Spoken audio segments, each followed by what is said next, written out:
Hal tersebut disampaikan Kapolri Jenderal Pol Badrodin Haiti usai mengikuti upacara detik-detik proklamasi ke-70 di halaman Istana Merdeka, Jakarta.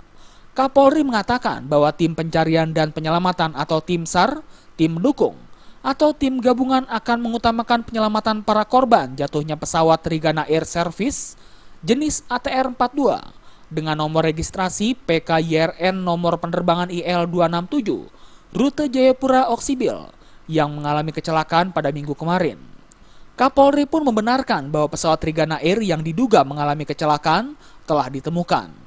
Pesawat tersebut menurut Kapolri kemungkinan menabrak sebelum mendarat dalam radius 12 hingga 15 km lantaran wilayah tersebut berbukit-bukit menuju Pegunungan Bintang.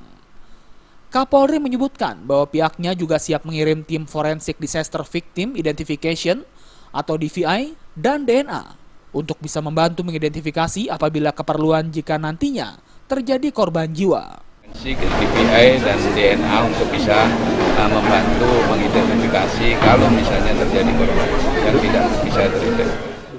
Sementara terkait laporan adanya sejumlah uang yang dibawa pesawat naas tersebut sebesar 6 miliar rupiah lebih untuk dana jejaring sosial, Kapolri Jenderal Pol Badrodin Haiti belum dapat memastikannya. Dari Jakarta, Linda Puspitasari dan Wayan Agus melaporkan.